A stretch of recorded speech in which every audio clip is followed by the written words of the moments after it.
지난주에 휴방을 좀 했더니 진짜 오랜만에 뵙는 것 같네요. 반갑습니다. 네, 하루 잘 보내셨나요? 아우, 저 아주 그냥 아주 연말까지 죽어서 생겼어요. 그냥 죽었어. 내년 되자마자 또 사업도 발주나가야 되는데 죽겠네요. 네, 월화 어서 오십시오. 반갑습니다, 여러분들. 자, 오늘 첫날인데 하도 제가 빌빌대다 보니까 건강 얘기를 좀 많이 하게 되는데요. 자연스럽게도요. 네, 공기 안 좋으니까 호흡기 질환 같은 거 걸리지 않게 조심하십시오. 저희 애도 이제 목감기가 걸려갖고 고생하고 있는데 잘 챙겨야 되는 것 같아요. 네, 어라 반갑습니다. 자, 그래서 제가 지난주에 휴방을 2번인가 했죠? 이제 막 하루하루 정신없이 보내다 보니까 정확히 기억 안 나는데 휴방을 2번인가 했던 것 같아요. 개인 사정상. 그러면서 그동안 소식들이 밀렸는데 하나하나 함께 찾아서 보도록 하겠습니다. 아무래도 그 중에서 여러분들이 가장 기다렸던 소식이고 또한 관심이 갔던 소식이 이제 머니그램의 어닝콜, 그러니까 3분기 리포트 아닐까 싶은데요. 그거부터 함께 보도록 하죠. 월화 어서오세요. 반갑습니다. 자, 그거부터 보러 가시죠. 네, 머니그램 이 IR 사이트 가면은 최근 게 여기 있죠. 3분기 보고서가 나와 있죠.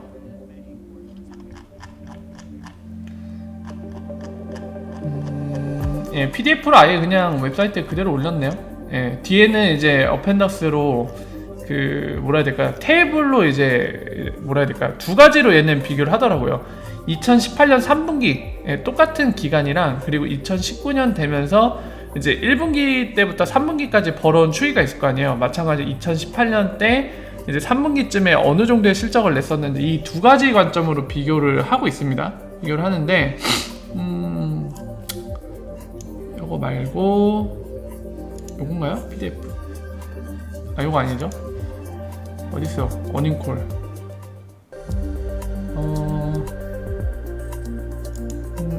프레젠테이션 여기 있겠네요. 지금 보면은 이 리포트가 나오는 동시에 어닝콜이라고 해서 이제 웹 형태에서 월화 어서오세요. 반갑습니다.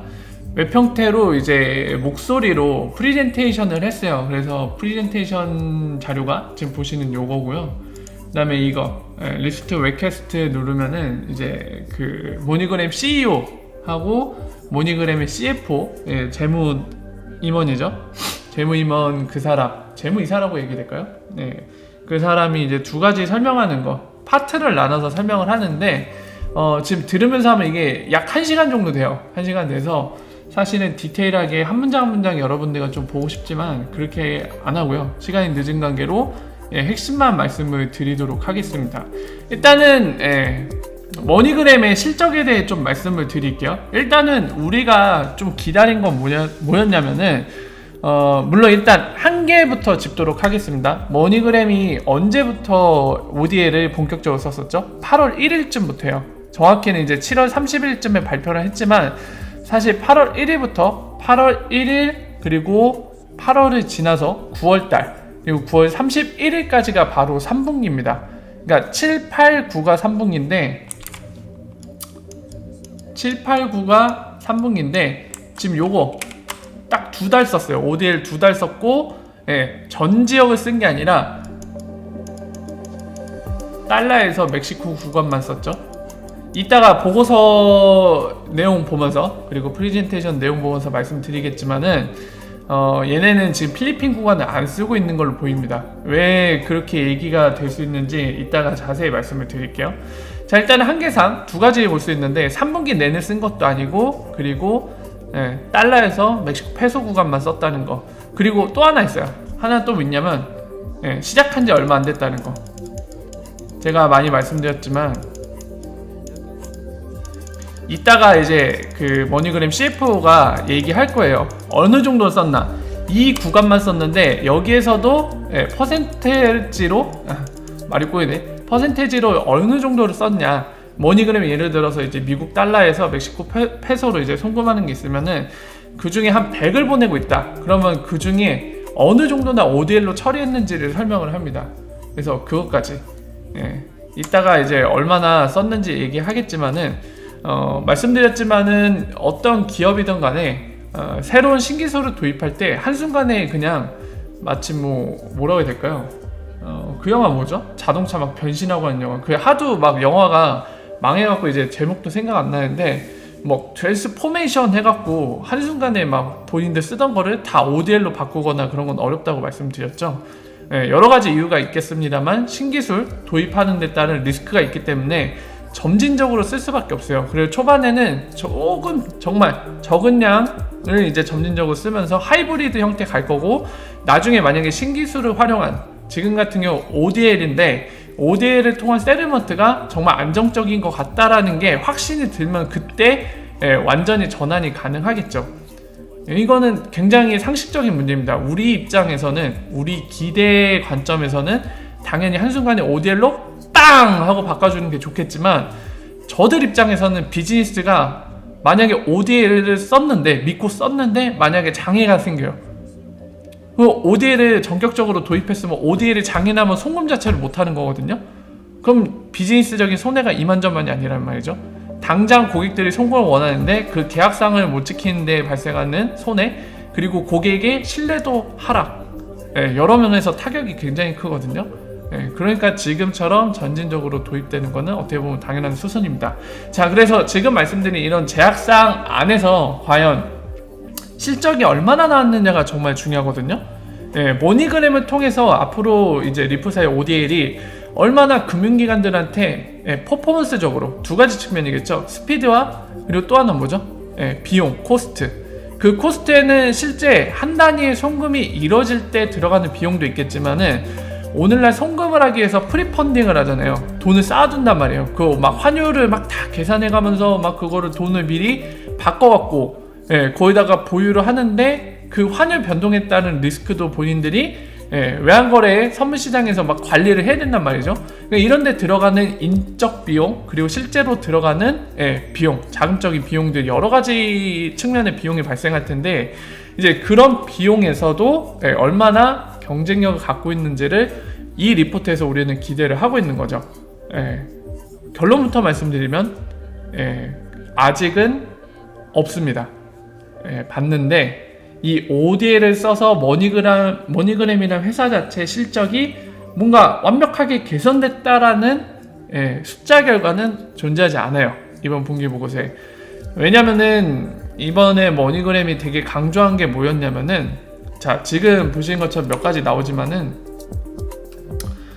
자, 여기 나와있죠. 서머리로 나와있는데, 얘네가 강조한 건 뭐냐면, 일단은 첫 번째는 그거예요. 만약에 얘네가 실적이 많이 개선됐다고 하면 그 점을 굉장히 부각을 시켰을 겁니다. 하지만은 그런 건 없어요. 그런 건 없고, 지금 보시면 첫 번째는 뭐냐면 비즈니스 트랜스포메이션, 아까 얘기했던 트랜스포메이션 그 있잖아요. 그것처럼 본인 사업이 이제 디지털 형태로 지금 전환을 시도하고 있는데 그게 잘 되고 있는 것 같다. 그래서 이거를 통해서, 그러니까 이거는 정량적인 뭔가 이제 성과가 아니라 기대효과에 대한 얘기예요. 여기 서머리는 앞으로 이런 효과가 생길 것 같다라는 기대효과 부분을 얘기하고 있습니다. 뭐냐면 이렇게 디지털 포메이션, 트랜스포메이션 해서 이제 본인들의 이익이 늘어날 것 같다, 레베뉴가 늘어날 것 같다, 개선될 것 같다라는 얘기를 하고 있습니다. 고객의 경험도, 익스피리언스도 개선되고 임프루먼트 되고, 그다음에 본인들의 레베뉴, 이익이 늘어날 것 같다라는 기대를 하고 있는 거 첫 번째고, 두 번째 보면은 여기 나와있죠. 분기별로 점점 레베뉴, 본인들의 이익이 안정화되고 있다. 스테빌라이제이션이라고 돼 있죠. 점점 안정화되고 있다. 그러니까 이 부분은 엄청난 실적을 쌓았다는 얘기가 아니라 본인들의 수익이, 이익이 안정적으로 늘어나고 있다는 얘기를 하고 있습니다. 자, 그리고 또 하나의 특징으로 얘기하는 건 뭐냐면, 미국 말고 미국을 제한 다른 지역에서의 트랜잭션이 매년 7%씩 늘어나고 있다, 성장하고 있다는 걸 얘기하고 있습니다. 그래서 그거 역시 7%씩 늘어날 만큼 미국을 제한 지역에서 수익이 늘어나고 있다는 점을 강조했고요. 그리고 나머지는 뭐 여기 보이시죠? 그냥 보시면 될 것 같아요. 그리고 이제 비자 다이렉트랑 본인들이 파트너십 맺은 거, 그리고 리프사, 우리가 잘 알고 있는 리프사 파트너십 맺은 거, 이런 부분을 얘기하고 있습니다. 이게 이번 3분기 보고서의 핵심 사항이에요. 그래서 지금 내용을 다 같이 보셨지만은 뭔가 엄청난 수익이 발생하거나 또는 뭔가 스펙타클한, 굉장히 역동적인 변화가 생긴 거는 없습니다, 사실. 그래서 뒤에 잠깐 볼까요? 어펜덕스에 여기도 나와 있나요? 요 보이시죠? 제목표 나와 있는데, 아까 말씀드린 대로 2018년, 2019년 3분기 거 비교를 해놓고 그 다음에 연 단위로 비교를 한다고 제가 말씀드렸죠? 연 단위로 9달치 2018년 1월부터 9월 말까지랑 2019년 1월달부터 9월 말까지 비교를 하는데, 잘 보시면 아시겠지만 이게 떨어져요. 지금 보이시죠? 2019년이 더 떨어져요. 이게 지금 본인들이 중간 내용을 이제 현 실태에 맞게 조정을 했거든요. 조정 수치입니다. 마진을 조정 수치를 한 게 이걸로 짓게 됐는데, 지금 보시면은 2018년보다 좀 떨어져요. 근데 지금 보시면 요거 약간 특수 경우가 몇 가지 포함이 돼 있죠.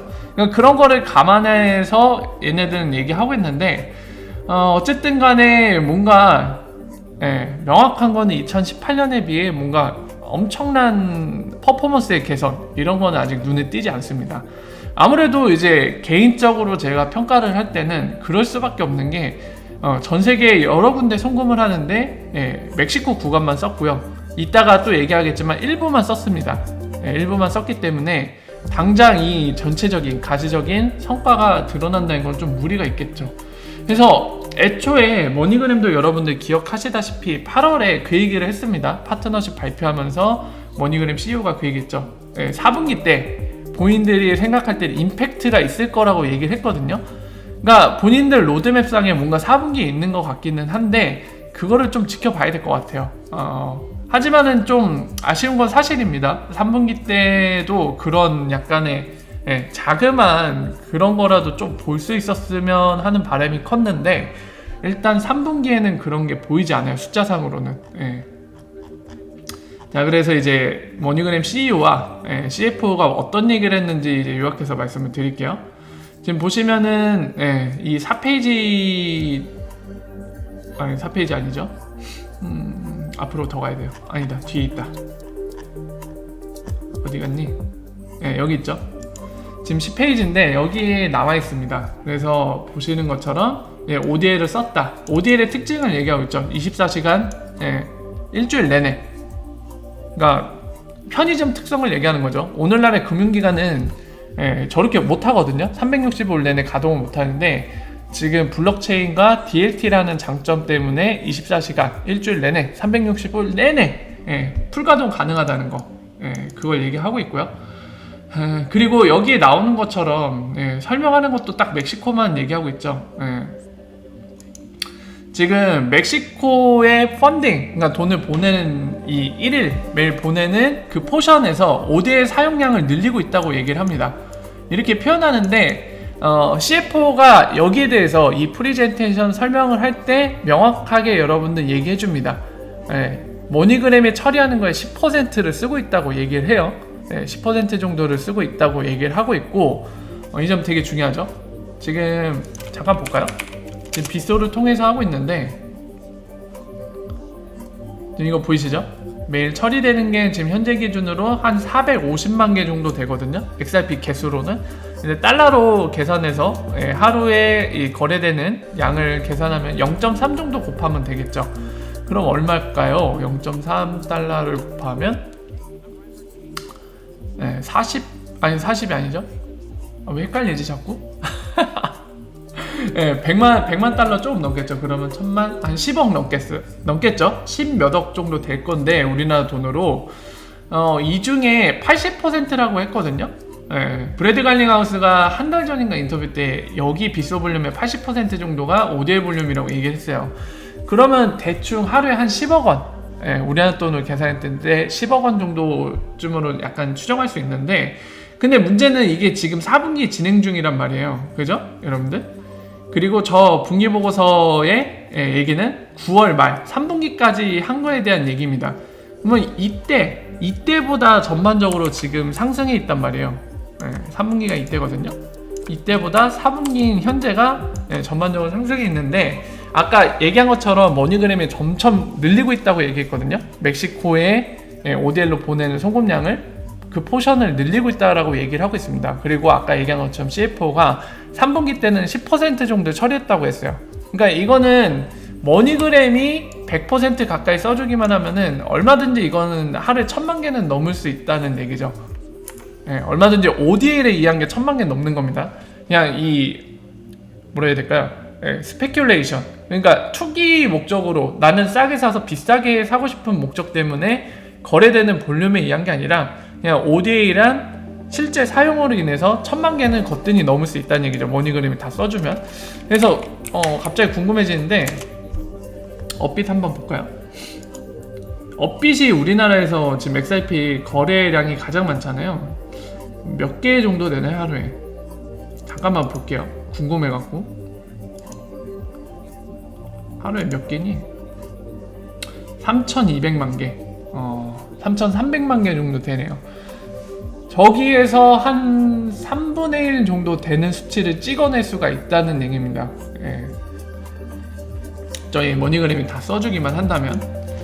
그리고 또 하나 여기에서 알 수 있는 건요, 여러분들, 하나 더 알 수 있는 거는 지금 트위터의 외국인, 오늘은 시간이 늦은 관계로 그냥 빠르게 제가 말로 설명할게요.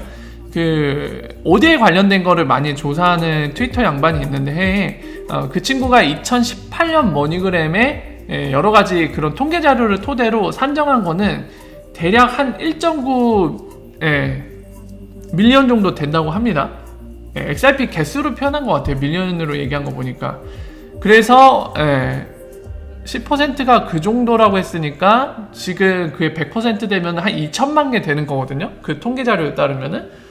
그러니까 지금 여지는 얼마든지 있는 거고, 그걸 통해서 또 알 수 있는 거는 10%면은 한 200만 개 정도로 계산해야 되는데, 나머지 한 100만 개 이상 정도가 지금 다른 ODL 파트너들이 쓰고 있는 볼륨이란 거죠. 그러니까 여기서 알 수 있는 거는 멕시코 구간은 머니그램만 쓰는 건 아니다. 확실하게도. 당연한 거겠지만 이번에 이제 머니그램 얘기해줘서 조금 더 확실해진 거죠. 이 정도의 한 3분의 1 정도, 현재 ODL로 추정되는 볼륨의 한 3분의 1 정도는 머니그램이 아닌 다른 ODL 고객들이 사용하고 있는 걸로 추정이 된다.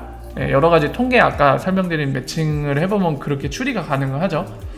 어쨌든 지금 볼륨이 많이 늘고 있고, 아까 말씀드린 대로 머니그램이 약 10% 쓰는데도 이 정도를 유지하고 있다. 아직 올라갈 여력이 많이 있다는 점이죠. 그게 공식적으로 확인이 됐고요. 그리고 이 논란 또 생겼죠. 뭐라고 얘기하냐면, CFO도 얘기를 하는데, 새로운 콜돌스 통로, 국가 통로, 그러니까 멕시코뿐만이 아니라 다른 통로도 사용하고 싶다는 얘기를 합니다. 늘릴 계획이라고 얘기해요. 지금 보면은 4분기야, 그리고 그 이후까지도 이런 얘기를 하고 있죠. 자, 근데요, 이러면은 또 얘기가 어떻게 되냐면요, 이제 우리 역시도 이제 ODL 통로가 더 열리는 걸 기다리고 있는 입장인데, 올해 중반기쯤에 6월 전후로, 아마 6월 전이었던 걸로 기억을 합니다. 그때 애쉬가 리플 에피소드 드랍에서 어떤 얘기를 하냐면, 올해 안에 새로운 통로들을 열 계획이란 얘기를 합니다. 근데 그러고 나서 쭉 오다가 최근에 브래드 갈링하우스가 인터뷰를 했을 때 내년이라고 또 얘기를 해버려요. 저랑 인터뷰 내용 같이 보셨죠? 내년이라고 또 얘기를 해버리거든요. 내년에 열 계획이다. 그래서 저희가 막 되게 아쉬워했던 게 기억나시죠? 그 브라질 오피스에 있는 리플 디렉터한테 직접 메시지로 물어봐갖고 확인을 받았잖아요. 올해 4분기 초 얘기 나왔는데, 이 자식 4분기 초 다 지났는데 왜 안 해? 브라질 구간 그때 열 거라고 했는데, 그 사람이 이제 3분기에서 4분기 초 얘기했는데 지금 4분기 초 지났는데도 안 열렸죠. 그래서 그 얘기와도 정면으로 배치되기 때문에 되게 안타까워했는데, 머니그램은 또 이제 올해 안에 늘린다고 얘기를 하고 있습니다. 올해 안에 늘린다는 얘기를 했거든요. 근데 이게 되게 왜 그러냐면, 리플사가 그런 법적인 규제 문제, 그리고 본인들이 이런 체계, 그러니까 오늘날 같은 경우 암호화폐 거래소를 통해서 그런 유동성을 공급을 받는 형태로 해서 이제 ODL이 가능한 거잖아요. 그러니까 그런 암호화폐 거래소와 파트너십도 맺어가면서 해야 돼요. 그러니까 그런 SLA라고 하는 거 있죠. 그냥 제품이 그냥 쓸 수 있는 게 아니라 계약을 하면은 서로 간에 그 약속을 지켜야 되고, 그 약속이 불이행됐을 때 어떻게 책임질 건지, 이런 책임 문제도 명확해야 되기 때문에, 그리고 각 그 계약에 참여한 이해관계 당사자 역시도 어떤 것에 대한 의무를 갖는지, 이런 것들이 법적으로 구속되는 형태로 계약을 맺는 거거든요. 그러니까 그런 거에 있어서 지금 설명드린 대로 암호화폐 거래소든 아니면 OTC, 그런 브로커든 간에 리프사가 그런 계약을 통해서 서비스가 원활하게 돌아갈 수 있도록, 그리고 서비스가 정상적으로 제공되지 않을 때는 그에 대한 책임을 어떻게 질 건지, 대비책은 뭔지, 이런 게 명확해야 된단 말이에요. 그렇기 때문에 지금 말씀드린 대로 이런 1년의 과정들을 거쳐서 준비를 해야지 이제 리플렛에서 ODL을 다른 국가 통로에서도 사용할 수 있는 건데, 이 얘기는 뭐냐면 리프사가 준비가 안 되면 못 쓴다는 얘기거든요. 근데 고객인 머니그램은 올해 안에 늘린다는 얘기를 하고 있습니다. 근데 생각해 볼 수 있는 게 뭐가 있냐면, 얘네 지금 멕시코 얘기밖에 안 하는 거 보면 멕시코 구간만 쓰고 있는 걸로 보이거든요. 필리핀 얘기 꺼내지도 않습니다. 그리고 프리젠테이션 설명할 때도 필리핀 얘기는 전혀 없어요. 그러니까 아마도 이런 정황을 미뤄볼 때 직접적으로 우리가 필리핀 구간을 쓴다 안 쓴다를 얘기하지는 않았지만, 머니그램이 지금 멕시코 구간만 쓰고 있는 걸로 보이거든요. 물론 이제 주식 거래할 때, 그런 도원 해결을 할 때는 그 계약서 안에는 들어있습니다. 필리핀 구간도 들어있지만 아직 안 쓰는 걸로 보여요. 그래서 이 내용이 혹시 이미 사용 가능한 필리핀을 얘기하는 걸 수도 있습니다. 아마 얘기하는 것 같아요. 이거는 맞는 것 같은데, 문제는 여기 복수예요. 복수여갖고 좀 애매한데, 그러니까 이미 사용 가능한 필리핀을 4분기하고 내년에 새로 열리는 구간을 하겠다, 이 얘기인지, 아니면 필리핀 말고도 브라질이 뭐 올해 안에 오픈되던지, 아니면 브라질이 아닌 다른 구간이 오픈돼 갖고 올해 안에 이것도 사용을 하겠다는 얘기인지, 이거는 좀 약간 뭐라 해야 될까요?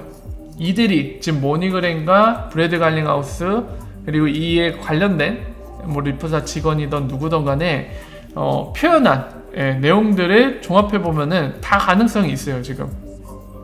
근데 저희가 바라는 건 당연히 이쪽이 돼야 되겠죠. 지금 상황에서는 더 많이 빨리 열려야 됩니다. 왜냐면 볼륨을 늘려야 되니까. 그래서 이거 역시도 굉장히 안타깝게 됐는데, 요즘에 좀 약간 개인적으로 불만이 드는 게, 이 커스터머 고객 숫자도 그렇고 지금 ODL 통로 관련된 것도 약간 이렇게 좀 뭐라고 해야 될까요? 명확하게 얘기를 안 해주고 자꾸 말이 좀 바뀌는 걸로 보이는 듯한 이런 인상을 주는 거는 좀 우리 입장에선 되게 답답하거든요. 우리가 기다리는 거, 그리고 제일 관심 있어 하는 부분인데 이거를 정확하게 전달을 못하고 자꾸 아웅다웅 하면서 정리를 못하는 모습은 좀 안타까운 것 같아요. 그래서 수요일 때 정리를 해줬으면 좋겠다는 생각이 드는데 어떻게 할지 모르겠습니다. 워낙 이제 우리가 기다리는 정보들은 항상 그 얘기를 하잖아요. 고객들이 원하면 공개할 수 없다. 그래서 그 부분이 좀 안타깝긴 하지만은 저희 입장에서는 어떻게 좀 더 확인할 수 있는 수단이 전혀 존재하지 않거든요. 그래서 일단은 리프사의 공식적인 발표를 좀 기다려야 될 것 같은데, 그나마 좀 발표를 많이 하는 게 메인 이벤트인 수요일이지 않겠습니까? 그래서 수요일 때 이것과 관련돼서 명확하게 얘기를 해주기를 좀 기다려야 될 것 같습니다. 가능성이 없진 않으니까요. 수요일이란 게 연간 이벤트죠. 1년에 딱 한 번밖에 없는 거기 때문에, 그리고 그 자리에서 본인들의 성과라던가 앞으로에 대한 계획들을 뭔가 의미 있게 전달하는 게 좀 필요하잖아요. 마케팅 부분도 존재하는 행사이기 때문에요. 그래서 아마 그런 점을 감안한다면 어쩌면은 수요일 때 우리가 기다리는 소식들에 대해서 좀 더 얘기를 할 가능성이 있어 보이죠. 그래서 일단은 3일 남았습니다. 수요일까지 3일 남았는데 그때까지 좀 기다려 봐야겠죠. 질문할 겁니다. 유튜브님 지금 얘기하신 대로 테니토시한테 물어볼 거예요. 그거 물어봐 달라고 얘기를 할 거예요. 근데 여러분들 그거 아셔야 됩니다. 일본 미더비 수요일 끝난 뒤에 있어요. 그러니까 수요일에 이미 발표하면 우리의 궁금증은 풀릴 수 있습니다. 어쨌든 간에 수요일에서 얘기하지 않더라도 테니토시를 통해서 확인을 한번 시도를 해보겠습니다. 리프사 직원들이 발표를 해줄지 모르겠지만. 자, 어쨌든 그렇고요. 요거 여기에서는 이제 여러분들 보이시겠지만은 모르겠어요. 정확히 어떤 일이 있었는지는 모르겠지만 지금 보시면은 요거 보이시죠? 예, 머니그램이 지금 여기까지 끝까지 처리하는데 1분 이내예요. 예, within이라고 얘기를 합니다. within 1분 이내 처리 가능하다고 요 얘기를 해요.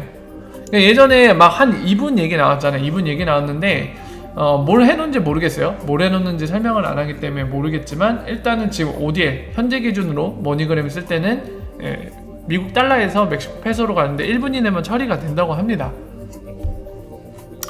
여기 나있죠? 보인들 프리펀딩 해놓은 거 이거 점점 ODL 사용을 스케일 그러니까 더 확장시켜갖고 본인들이 프리펀딩 문제도 어느 정도 재무적인 관점에서 좀 정리를 하겠다는 얘기도 했어요. 자 이렇게 해서 머니그램 발표는 사실 우리와 관련 있는 거는 한 이 정도가 핵심 내용인데 한 가지 눈에 띄는 변화가 있더라고요. 오늘 제가 좀 살펴봤는데 머니그램이 여러분들 웨스턴 유니온보다 멕시코 구간에서는 앞섰습니다. 예전에 우리가 함께 봤던 거 기억하시죠? 그때 당시에는 뭐라고 해야 될까요? 속도만 빠르고 비용에서는 그래도 웨스턴 유니온이 은행 베이스로 송금할 때는 더 앞서 있었거든요. 살짝? 근데 오늘날 확인하면 좀 얘기가 달라집니다. 일단 큰 액수로 확인해 볼게요. 5,000 달러 멕시코 5,000 안돼. 법에 걸리나 보네요. 4,000 어디로 갈까요? 이거 멕시코 주도 되게 많네. 멕시코 수도? 자 이거 보면은 나와요. 다 지금 보시면은 4,000달러 보내면은 74,964.88 멕시코 페소로 가잖아요. 웨스턴 유니온도 바로 비교가 가능하죠. 웨스턴 유니온 가서 비교를 해볼게요. 바로 샌드 나우. 이거 뭐 호주에서 보내는 거네. 뭐야 이거.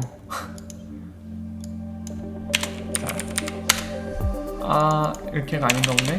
이렇게만 치면 또 호주로 나오네. 왜 호주로 나오는 거야? 아니 왜 호주 걸로 나오니 자꾸? 호주 말고요. 미국으로 합시다. 미국. 그래서 좀 바꿀게요.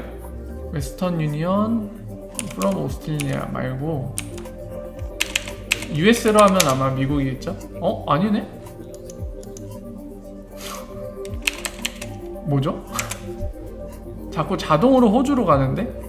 그럼 find location 해야겠네요. 아니 왜 자꾸 호주로 간대? 유나이티드 스테이츠 알겠죠? 고.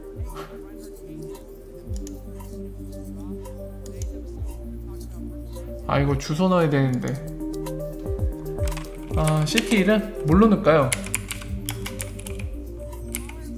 아니야.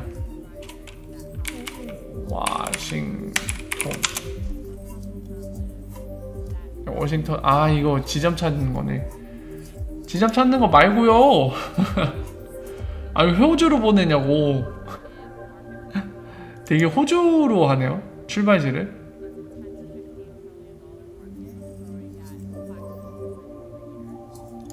구글 검색 하나 더 띄워야겠다. 여기다가 입력할게요. US라고 입력을 할게요. 여기 나오네. 진작 이렇게 할걸. 어렵겠네요. 자 여기서 비교할게요. 비교하면은 아까 설명드린 게 나옵니다. 자 워라 어서오세요. 반갑습니다. 이 머니그램이 아까 보신 3분기 보고서에서는 뚜렷한 가시적인 성과는 아직 안 보인다고 말씀드렸죠. 여러가지 이유 때문에 아직 쓴지 얼마 안 됐고 점진적으로 지금 늘리고 있는 상황이고 3분기 기준 10%밖에 안 썼고요. 아직 구간도 멕시코 구간밖에 안 썼기 때문에 그런 제약사항이 있다고 말씀드렸죠. 근데 그렇게 10%만 하고 나머지는 아직 프리펀딩으로 처리하고 있다는 얘기거든요.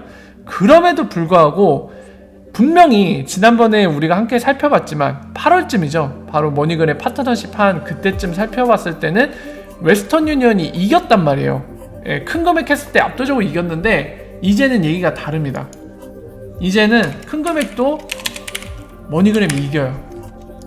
네, 지금 그걸 보여드릴게요. 달라졌어요. 개선됐어요. 예전이랑 달라요. 불과 3달 전인데 퍼포먼스에서 이겨버립니다. 자, 보여드릴게요. 이거를 오른쪽에 띄우고 얘를 왼쪽에 띄워서 비교를 할게요. 하나면에서. 자, 보세요.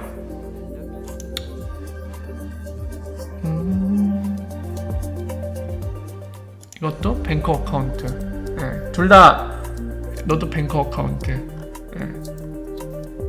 얘는 아예 뱅크를 못 쓰네요. 네. 자, 보시면은 여러분들 비교하실 때 정말 중요한 것들이 있습니다. 중요한 게 뭐가 있냐면은 이걸 잘 보셔야 돼요.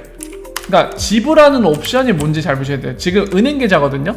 얘는 은행 계좌를 못 써요. 아예 웨스턴 유니언은. 왜냐면은 이제 캐시 픽업이라고 돼 있는데, 예, 받을 때 돈, 이거 받을 때구나. 이쪽이랑 비교해야 돼요. 리시브랑 비교해야 돼요.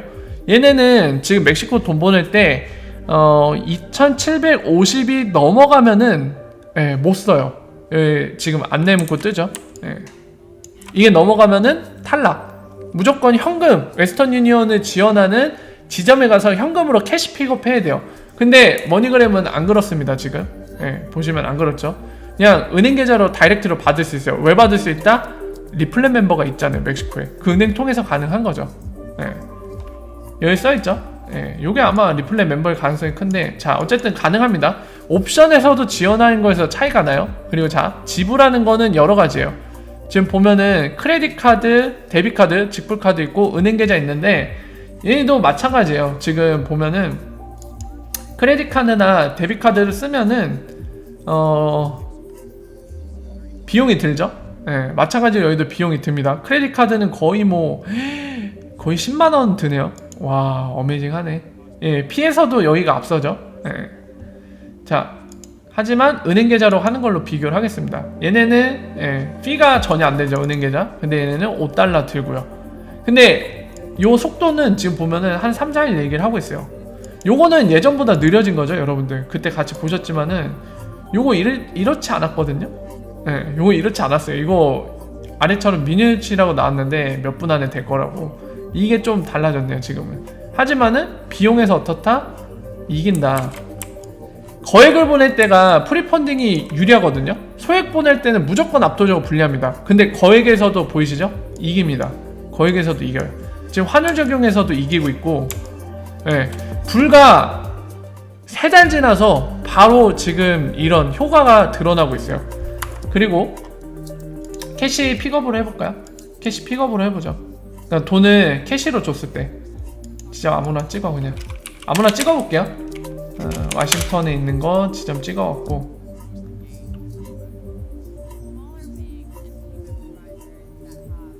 아따 느리다. 빨리 좀 빨리 해줘. 기다리게 하지 마라. 네, 워라 어서오세요. 반갑습니다. 기다리게 하지 마라. 빨리 대라 좀. 자, 예, 지점에서 캐시를 보내면은 몇 분 안에 처리될 뿐더러, 예, 비용도 안 들죠. 지금 안 드는 것 같죠? 예. 그러니까 지금 거액에서도 이기고 소액으로 줄여볼게요. 한 5만원치로 줄여볼게요. 5만원을 줄이면은 웨스턴 유니언은 더 퍼포먼스 떨어질 거예요. 얘네는.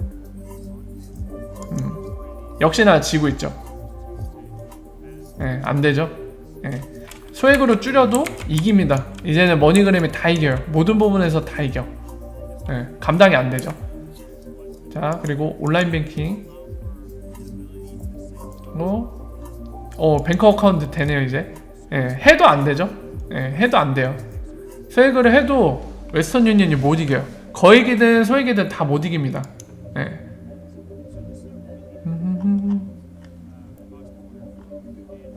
자, 보시는 것처럼 되게 재밌는 게, 아까 말씀드렸지만 우리가 불과 봤던 게 3달 전쯤이거든요. 근데 3달 만에 3달 써놓고 이제 전체 10%밖에 안 쓰는데도 역전했어요. 그 퍼포먼스를. 예, 그 점에서 되게 기대가 좀 되는 부분인 것 같습니다. 적어도 지금 여기에서 확인될 수 있는 거. 예, 자, 이 부분이 되게 좀, 예, 긍정적으로 여겨지는데, 자, 3달 전 요약하면은 이거였거든요. 이제 머니그램, 네, 웨스턴 유니언 외유라고 적을게요. 속도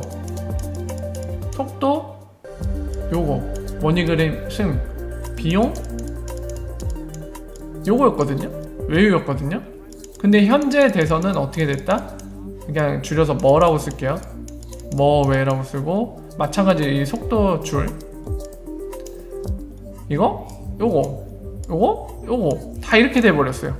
10%만 썼을 뿐인데, 네, 3달 만에 바뀌었어요. 퍼포먼스에서 10%만 썼는데, 만약에 저 ODA를 리얼타임 세틀먼트를 멕시코로 보내는 본인들의 펀드를 전부 다 써버린다고 하면, ODL로 쓴다고 하면은 이거보다 더 차이를 주겠죠. 네. 그리고 또 하나는 되게 재밌는 거는, 여러분들 기억하세요? 가장 최근까지도 웨스턴 유니언 CEO 나와서 그렇고, 웨스턴 유니언의 고위 임직원들 나와서 맨날 하는 얘기 있잖아요. 밥 먹듯이 하는 얘기. 야, 우리 결제 시스템이 짱이야. 우리 거보다 더 좋은 거 있어? 있으면 계약해줄게. 한번 들고 나와봐. 이렇게 되게 자신있게 얘기했는데 어림도 없죠. 지금 머니그램이 벌써 역전을 하고 있습니다. 10%만 썼을 뿐인데. 그래서 나머지 90% 썼을 때 어떤 그림이 그려질지, 예, 어떤 퍼포먼스 차이가 날지 되게 궁금해지는 상황입니다. 저는 개인적으로. 예. 그래서 어디까지 웨스턴 유니언이 버틸 수 있을지 되게 보고 싶네요. 만약에 이거를, 지금 여러분들 중요한 거는 퍼포먼스는 이제 알겠어요. 10%만 써도, 예, 역전한 건 알겠는데, 중요한 건 그거죠. 퍼포먼스만 좋다고 끝나는 건 아닙니다. 고객들이 이쪽으로 넘어와 줘야 돼요. 예, 리플렛의 ODA를 쓰는 그런 금융기관의 서비스, 이 저렴하고 빠르네 해갖고 이쪽으로 넘어와서 마켓시어가 넘어와야 됩니다. 예, 그래서 그 성과는 아무래도 이제 머니그램의 분기보고서나 이런 데 드러나겠죠. 거기까지 가야지, 예, 우리의 승리가 되는 겁니다. 예, 우리의 승리가 되는 거기 때문에 아직은, 예, 확정된 건 아니지만, 실제로 우리가 지금 얘기한 것처럼 기대하는 그런 결과, 성과물이 나온다면은, 예, 리프사가 원하는 그 그림, 목표대로, 예, 성공할 가능성이 점점 더 높아지는 거겠죠. 그래서 그런 상황이 되면 웨스턴 유니언도 어떻게 된다? 선택을 해야 된다. 어떤 선택? 리플렛을 선택하던지, 아니면 그에 준하는 똑같은 빠르고 비용 저렴한 거 뭔가 만들어내던지, 다른 회사한테 받던지, 그렇게 해서 쓰던지 해야 되는 거죠. 예, 그런 선택의 기로에 서게 될 겁니다. 지금 얘기한 대로 되면은. 자, 그래서, 예, 상당히 이번 분기보고서에 나와있지 않지만, 예, 요약을 하면 그렇습니다. 분기보고서 요약을 좀 말씀드릴게요. 분기보고서에 아직 우리가 기다리는 ODL의 효과, 그러니까 영업이익이 확 높아지면, ODL 효과로 높아지면 그게 바로 우리가 기대하는, 예, 결과물이죠. 근데 그거는 아직은 없다. 그 이유는 아까 말씀드린 대로 쓴지 아직 2달밖에 안 된 결과물이고, 그리고 점진적으로 쓰고 있다는 사실. 그래서 3분기 때는 멕시코로 가는 돈에, 예, 펀드의 10%밖에 안 썼다고 얘기를 했죠. 그리고 앞으로 이렇게 현재 쓰고 있는 만큼 4분기 그리고 내년에 이어서 새로운 구간들을, 예, 확장시킬 거고, 멕시코 구간 역시도 인크리징, 점점 사용량을 늘릴 것이라는 얘기를 했다는 점. 예, 그리고 보고서 얘기는 여기까지지만, 보고서 이외에 어떠한 변화가 있는지를 볼 때 현재 머니그램과 웨스턴 유니언 홈페이지 가면은 멕시코 구간으로, 예, 달러를 통해서 돈을 보낼 때 퍼포먼스를 비교를 할 수 있거든요. 그래서 같은 방식, 온라인 뱅크 계좌 또는 캐시피거, 예, 아니면 크레딧 카드, 데뷔 카드, 이런 옵션들을 통일화시켜서 비교했을 때, 예, 3달 전과 다르게 머니그램이 지금은 속도, 비용 다 이기고 있다는 거. 불과 3달 만에 그렇게 변화가 일어났다는 점. 예, 3분기 보고서에는 없지만 지금 3달 만에 변화가 일어나면서 머니그램이 퍼포먼스에서 외유를 눌렀다는 거. 예, 그 점은 되게 긍정적으로 볼만하다라고 정리를 할 수 있을 것 같습니다. 이거 캐시 픽업을 하면 돼요. 이거 아무래도 이제 미국 쪽 은행과의 문제일 텐데, 예, 여기는 지금 보면은, 예, 되게 애매해요. 0일에서 5일, 당일이 될 수도 있지만 5일이 걸릴 수도 있다고 되어 있습니다. 여기 같은 경우는 보면은 이제 더 추가 내용을 보면은 볼게요. Payment allow you to use the online information for your payment to pay transaction will take. 3, 4일 걸린다고 얘기돼 있네요. 그냥 왜 그럴까요? 예, 이거는 모르겠네요. 예전에 안 그랬던 것 같은데 3, 4일 생겼어요. 이거는 너무 피가 많이 들어가고 좀 짜증나는 수준이죠. 산탄데르 받을 수 있네.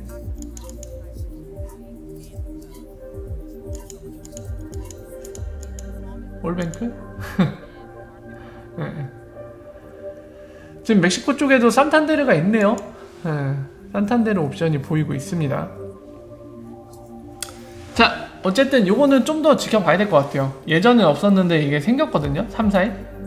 이건 좀 더 봐야 될 것 같습니다. 자,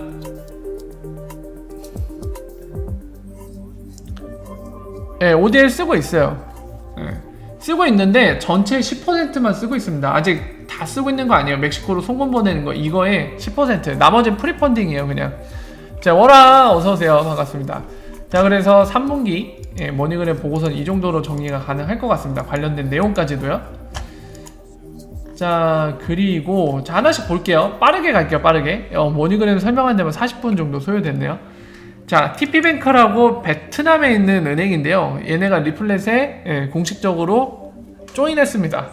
환영합니다. 우리 식구가 됐는데 이 친구 같은 경우 근데 약간 뭐라 해야 돼요? 특이사항이 있습니다. 이 TP뱅크는 베트남에 있는 은행이긴 한데 여기에 지분의 약 20%를 어디가 지고 있냐면 SBI 그룹이 지고 있어요. 그러니까 SBI가 대주주인지는 모르겠지만 20%면 상당하죠, 지분율이. 그래서 아무래도 SBI에 입김이 작용을 했겠죠. 여기에 얘가 댓글로 남겨놨네요. 19.9%. 많이 갖고 있죠. 주주들 다 보이네요. 다른 주주들도 있지만 20%나 갖고 있는 거는 단일 존재가 20%잖아요. 이거는 좀 큰 것 같아요. 그래서 아무래도 이런 정황상 SBI에 입김이 작용했을 걸로 보입니다. 어쨌든 리플렛 멤버 추가됐다. 이건 베트남에. 자, 그리고 폴리사인 소식인데 이 여성분이네요. 자, 동양인인 것 같죠? 서양인은 아닌 것 같은데 트레이시라는 여성이 폴리사인에 운영 본부장으로 들어왔어요. 근데 원래 어디 있었냐면 코인베이스 커스터디 서비스의 시니어 프로덕트 매니저였습니다. 코인베이스에서 이직을 해온 거죠. 그래서 폴리사인에 새로운 영재가 영입됐다는 거. 9월이네. 9월 조금 됐어요. 3달 전쯤인데 이런 소식이 있고요. 폴리사인은 지금 현재 특별히 공개적으로 뭔가 액티브한 활동을 하고 있진 않죠. 계속 스텔스로 개발 모드긴 한데요. 언제쯤 공개될지 모르겠는데 어쨌든 이제 여러분들 아시는 것처럼 폴리사인의 CEO 누구다?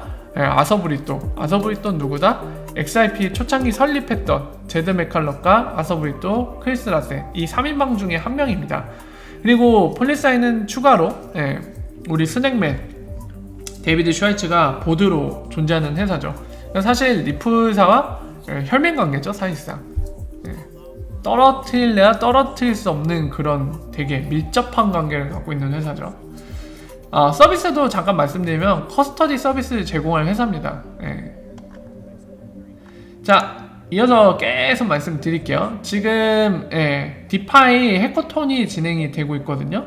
그래서 이 스프링이 여기 보이시죠? 스프링이 주최를 해갖고 여러가지 이제 스프링에 투자를 받은 여러가지 스타트업 업체들 그리고 관련자들이 와갖고 여러가지를 했는데 몇 가지 내용을 이제 워렌 폰 앤더슨이 제공을 하고 있어요. 그래서 보시면은 웹 모네타이제이션 그리고 XRP, 코렐라이즈, 인터레스트, 그러니까 론, 대출인데 그거 어떤 식으로 설계했는지 모르겠는데 XRP가 사용된 이자 받는 형태, 대출을 해주고 거기에 대한 수익을 얻는 이자를 받는 형태의 뭔가 공개된 것 같고요.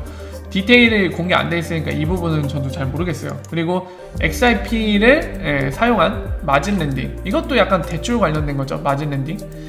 이것도 어떤 형태인지 디테일이 없어서 이 두 가지는 지금 확인이 안 되네요. 어쨌든 지난번에 스낵맨이 얘기한 것처럼 이제 스테이블 코인 역시도 XRP 리저브로 잡히는 형식에 대해 얘기를 했거든요. 그것과 마찬가지로 제 XRP를 뭔가 현대금융에 있는 또는 이제 현대금융뿐만 아니라 암호화폐 관련해서도 그렇게 엮어서 아까 같은 경우가 스테이블 코인이잖아요. 지금도 뭐랑 했는지는 모르겠는데 방식을 그러니까 그런 식으로 XRP를 사용을 해서 이제 대출이나 이런 거 현대금융에서 실제로 이루어지고 있는 비즈니스 형태를 쓰는 거에 대한 그런 사용 사례 관련된 게 발표가 된 것 같아요. 그리고 이더리움 안에서 XRP를 ERC 토큰으로 발행을 한 것도 있는 모양입니다. ERC는 쉽게 IOU라고 보시면 돼요. 똑같습니다. 완전 똑같진 않은데 약간 비슷한 맥락이에요. 그래서 이더리움 그 블록체인 내에서도 마치 BNB 오늘날의 그 바이낸스 코인은 본인들의 블록체인 메인넷을 출시를 해서 글로 이동하긴 했는데 그거 출시하기 전에는 이더리움 안에 있었잖아요. ERC 토큰 형태로. 그것과 마찬가지로 XRP가 토큰에 있는 거죠. 여러분들 이오스 잘 아시는 분들에게 좀 비유를 드리면 똑같아요. 이오스 메인넷 출시하기 전에 어떤 형태로 있었죠? 이더리움 블록체인 네트워크 안에서 ERC 토큰 형태로 있었죠. 그래서 이오스 메인넷 출시하고 나서 어떻게 했죠? 이더리움의 ERC 토큰 형태로 이오스를 보유하고 있던 홀더들한테 수합을 해줬잖아요. 그거가 비슷합니다. 지금 XRP를 이더리움 네트워크의 IOU 형태처럼 발행을 한 거.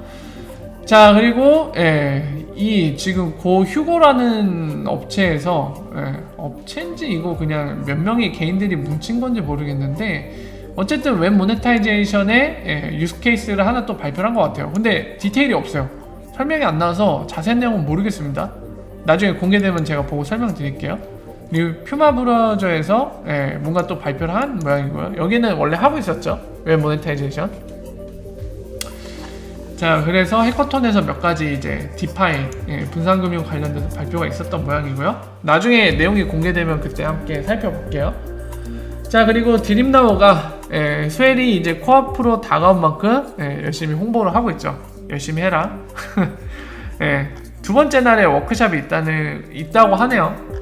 본인이 아마 참석하거나 관련 있는 코너인 것 같은데 그러니까 홍보를 하고 있겠죠. 자, 그리고 SBI 레밋 바로 SBI 그룹의 이 송금 회사거든요. 지금 태국에서 막 이런 홍보를 하고 있어요. 런스온 리플 달아갖고 아무래도 일본과 그 태국 간의 송금이 굉장히 많다고 했잖아요. 그리고 실제로 SBI 레밋 같은 경우는 진작에 그 일본에 있는 클라우드 형태에 있는 엑스커런트인 RC 클라우드라고 존재하죠. 그걸 활용해서 이미 송금을 하고 있었거든요. 그래서 태국에서도 고객을 유치하기 위해서 지금 태국 가서도 이런 홍보 활동 하는데 런스온 리플까지 달아서 홍보하고 있네요. 리플사한테 홍보비 받았나? 어쨌든 리플사 관련된 것도 함께 홍보를 해주고 있네요. 그래서 태국에서 열심히 홍보하고 있다는 거 빨리 열심히 해라. 자,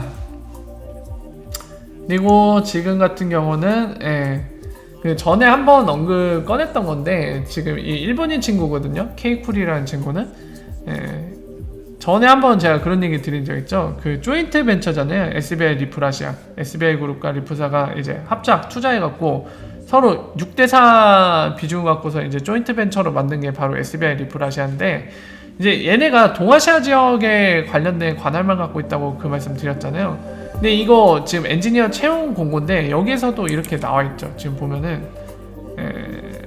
여기 일본과 한국에서 리플렛 적용하는 거 엑셀레이트, 그러니까 이 적용 채택하는 거를 더 늘리기 위해서 SBI 리플아시아 뭐 이렇게 활동을 한다, 그런 역할을 갖고 있다, 이런 얘기를 하고 있는데 지금도 보면 딱 동아시아 지역만 지금 얘기를 하고 있죠.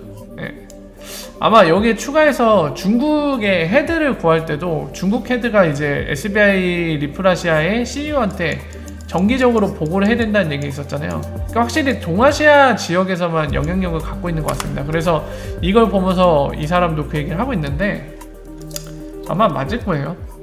그쪽만 담당하고 있겠죠. 근데 이거 되게 좀 아이러니한 게, 그렇다면 키타오 회장이 이번에 그 SBI 그룹 마찬가지로 머니그램처럼 최근 분기 보고서를 실적을 공개를 했잖아요. 근데 걔도 프리젠테이션 할 때 이런 얘기를 했다고 합니다. 여러분들 이미 들으셨을 가능성이 되게 높은 것 같은데 어떤 얘기를 했냐면, 뭐 XRP가 유일하게 이제 실사용이 가능한 암호화폐다 뭐 이렇게 추켜세우면서 이런 칭찬도 하고 그런 얘기들도 했지만은 이런 얘기도 했었죠. 그 SBI 분기 보고서에도 나와있지만은 본인들이 뭔가 열심히 활동을 하면은 뭐가 가능하다고 했죠? 네, 전체 리플렛의 절반을 SBI 리플아시아에서, 그러니까 SBI 그룹에서 만들어낼 수 있다 얘기를 했거든요. 그때 제가 일본어로 나온 것만 여러분들 잠깐 이제 번역기 돌려서 볼 때는 번역기가 5%로 번역했는데, 잠깐 볼까요? 보면서 말씀드릴게요. 되게 웃긴 게 보니까 뭐야? 잠깐만요. 영문 사이트 어떻게 되더라? 영문 사이트가 이거 맞을 텐데? 이게 아닌가? 잉글리시 아닌가요? 여기 있다. 잉글리시. 다 쳐야 되는구나. 여기 보면요. 자, 여기 있다. 보면 영문으로 된 거거든요. 여기서 50 치면 나올 것 같은데.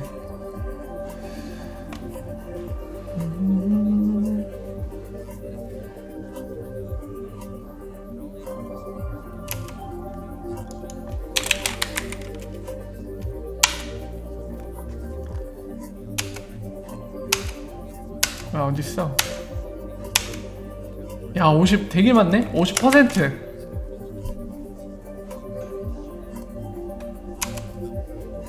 여기 있네요. 이거 보세요, 이거. 아니, 얘네 무슨 자신감인지 모르겠는데, 여기 보세요, 이거. SBI 리플아시아가 거의 50% 커버할 수 있대요.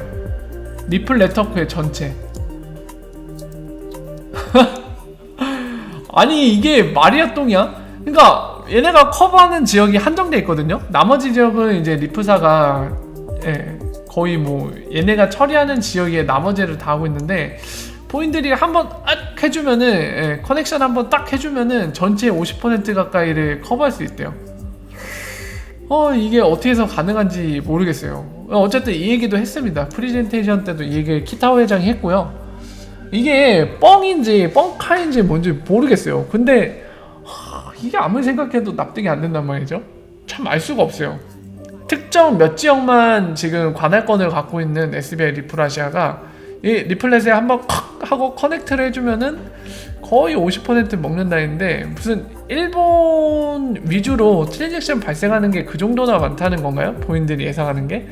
뭔지는 모르겠어요. 근데 이건 보면 볼수록 참 물음표를 갖게끔 하는 굉장한 자신감 발언인데, 어쨌든 그렇습니다. 뭐 실제로 이루어져서 나쁠 건 없죠, 저희한테.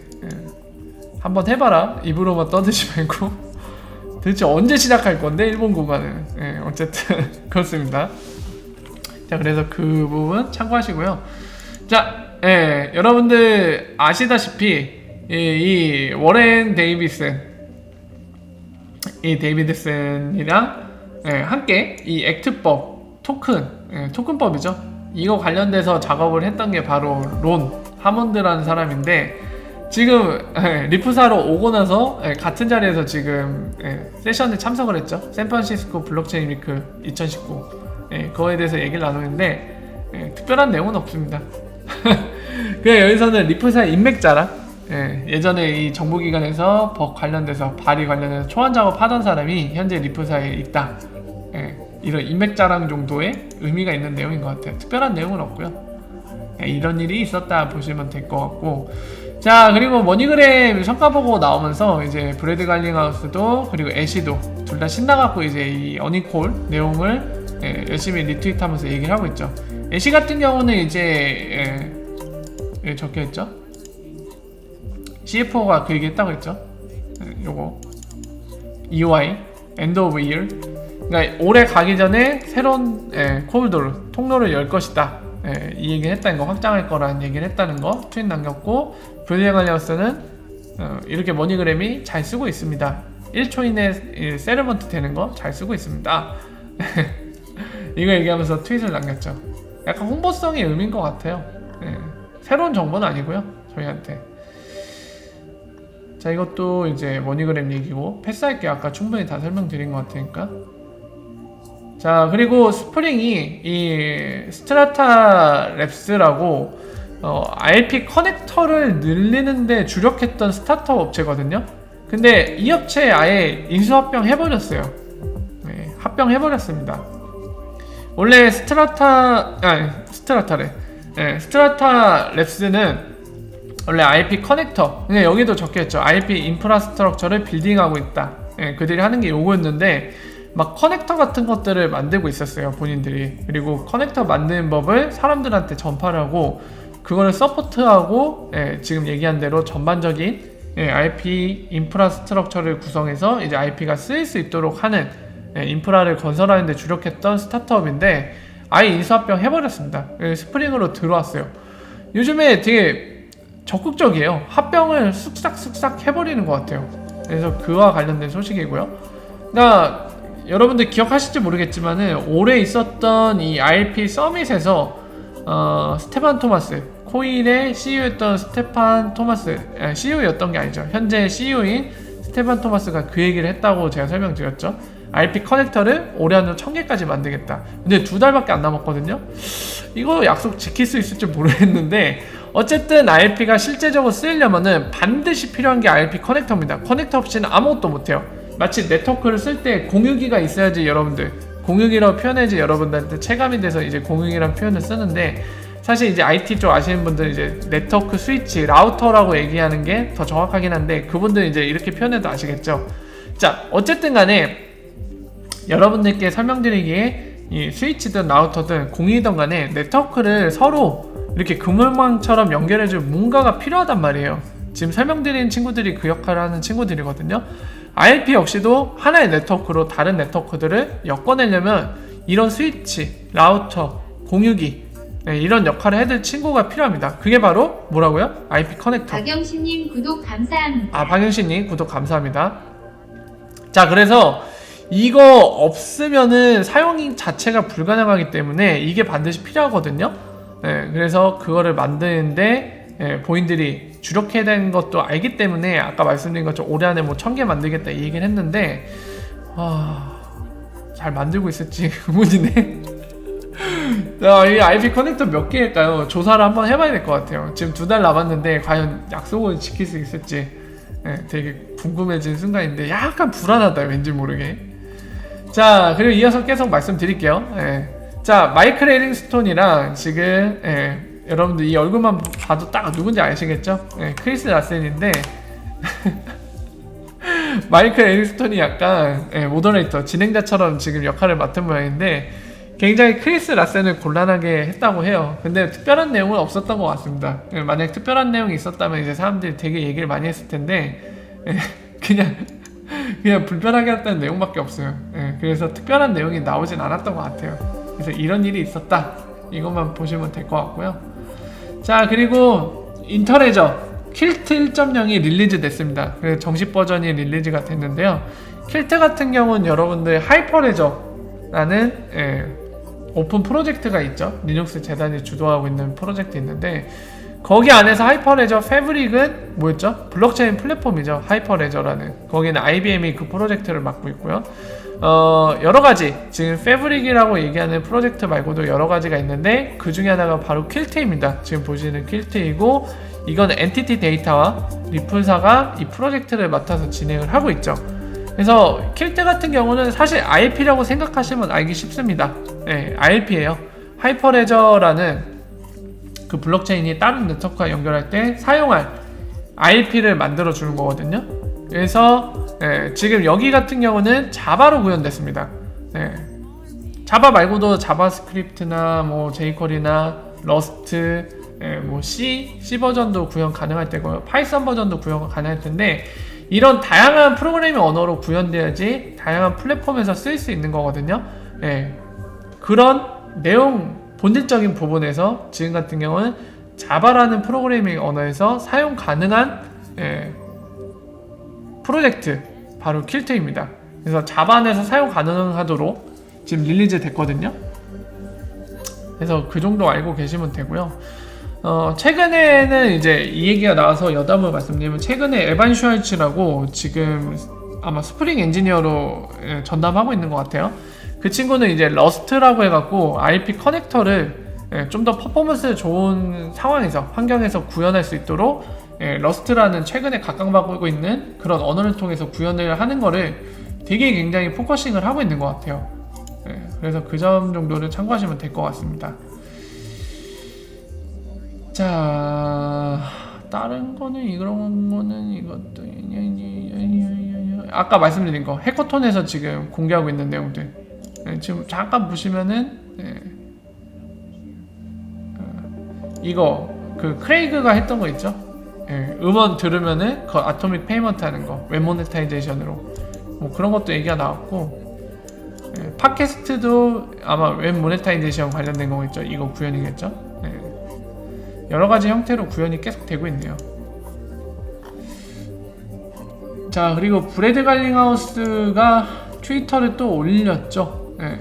올렸는데 최근에 리프사가 이 사이트에 글 하나 올렸는데 브리엔 메디건이 작성한 글이고요. 거기서 얘기되는 거는 여기 브리엔 메디건이 얘기했지만은 오늘날 보통 스위프트를 통해서 페이먼트하고 세르먼트는 프리펀딩으로 하잖아요. 근데 워낙 스위프트의 페이먼트 자체가 느리기 때문에 실시간으로 안 되니까 어떤 문제가 발생하죠? 서로 약속한 조건에서 이미 시간이 한참 지나서 처리되기 때문에 어떻게 된다?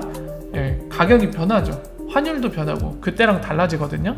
그래서 이제 그것과 관련된 얘기를 하는 내용입니다. 그러니까 그런 긴 시간 동안 그 볼라틸리티, 가격 변동성 리스크를 안는 게 더 안전하냐, 아니면 XRP를 통해서 현재 금융 시스템이 사용하는 방식의 한 10분의 1 수준 동안만 볼라틸리티 리스크를 부담 안고 가는 게 안전하겠느냐, 어느 걸 선택할 거냐, 이런 초점 얘기거든요. 그러니까 이 얘기를 이제 하고 나서 이제 브래드 갈링하우스가 나름 이제 이 GIF로 내가 얘기했지 뭐 하면서 이런 짤을 올렸네요. 이 아저씨 재밌어요 보면은. 동시에 본인들 약간 재밌는 것 같아요. 가끔은 CEO가 아닌 것 같은 느낌을 줄 때도 있어요. 되게 재밌는 아저씨인 것 같아요. 자, 어쨌든 그렇습니다. 그래서 케빈 추 같은 경우도 이번에 그 SF 블록체인 위크, 샌프란시스코 블록체인 위크 2019 아까 해커톤 진행했던데 거기에서도 케빈 추, 포르테, 스프링에 투자를 받을 이제 게임에 블록체인 쓰겠다는 쪽이죠. 참석해갖고 얘기를 했는데 그거 어디 갔지? 그거 잠깐 말씀을 드릴게요. 리트윗을 안 했는데 여기 있다 이제 요거 아더 오션이라는 곳과 합작을 하는 모양입니다. 그래서 실제로 어떤 걸 만들어 이거 설명드렸네요. 그냥 얘기 나온 김에 다시 말씀드릴게요. 여기와 통해서 포르테가 이제 실제 게임 안에서 블록체인을 사용하는 유스 케이스 만들려고 함께 일을 하는 모양이에요. 그래서 그 내용이었습니다. 그거를 설명하는 거죠. 자, 그래서 여러분들께 제가 지난주에 휴방을 하면서 설명 못 드렸던 부분까지 빠르게, 시간이 늦었기 때문에 빠르게 핵심 부분만 설명을 드렸는데요. 잠깐 쉬어가겠습니다. 잠깐 1분 정도만 쉬었다가 함께 이제 Q&A 시간 가지면서 여러분들 궁금했던 내용이라든가 함께 얘기 나누고 싶은 내용들 함께 얘기 나눠보면 좋을 것 같습니다. 잠깐만 1분 쉬었다가 이어서 갈게요. 뿅!